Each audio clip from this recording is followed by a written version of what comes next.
Today we're out at the Lost Lake Snow Course up near Chambers Lake. Came out today with members of Greeley's High Mountain Reservoir crew to do snowpack measurement. And so I'm with Bruce Lamb, and Bruce has been doing this for many years. And so Bruce, tell us a little more about snowpack measuring, how often you do it, and why is it important? Well, it's very important to do snow surveys so the water managers in the early spring will have an idea of how much water they can lease to farmers and or how much water they can run to the water treatment plant.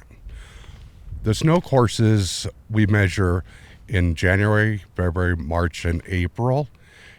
And so then we get a good idea, especially as the season goes, how much water will be available for them to lease. Okay, and just in the difference between this year and say the last couple of years, what are you seeing? So I've been with the city of Greeley for 26 years, and I've worked through the 2002 drought. And as of right now, I think we're shaping up to be worse than that, in my opinion. We're up here in March right now, and this is conditions that we typically see in late April, 1st of May. So time will tell how it shapes up in the end. Okay, and Greeley's not the only one who does these snowpack measuring, so we have other partners, right? And talk a little bit about that collaboration with those people. Yeah, we really do. So we have a couple different snow courses that were established by the NRCS back in the 1930s. One is on Dead Man, and then one is on Hourglass. They're established in 1936 and 1937, so we're going on 90 years of data collection at those two sites. And throughout the years, other individuals have come together and collaboratively look to help measure the snow with City of Fort Collins, numerous ditch companies, and the state of Colorado.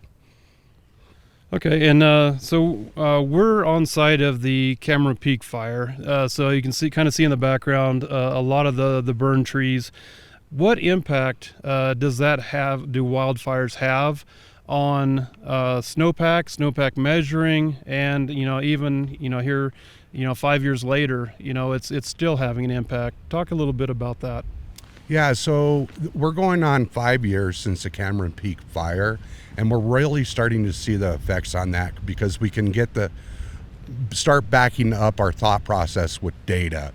And in the last 5 years, we see the snow kind of holds in a little bit better early, but by most definitely end of March, it goes out a lot quicker. And a lot of that is just because there's no tree growth, no canopy holding that snow in there. Okay, and then also with runoff, you don't have the ground cover. A lot of that sediment can get into our reservoirs.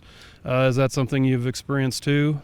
Yeah, most definitely. Your water quality is affected by the runoff, and Greeley has done a really good job of mitigating that in certain areas of the watershed. And then what we're kind of seeing now, we're seeing almost where the Poudre peaks twice. It peaks early, and then it peaks more during its normal time, average time of June.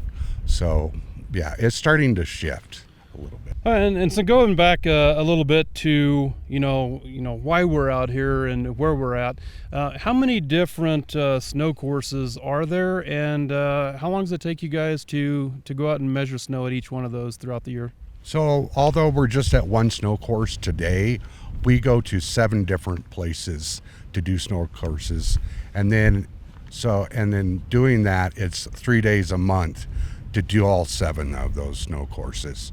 So the data that we collect today will be a huge benefit for the water managers tomorrow.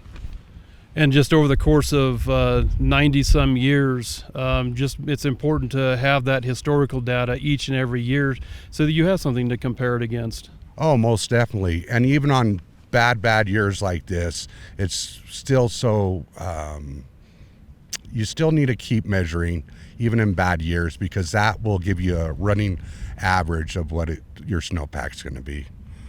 All right, well, thank you so much. You can learn more about Greeley's high mountain reservoirs by going to greeleyco.gov/water resources.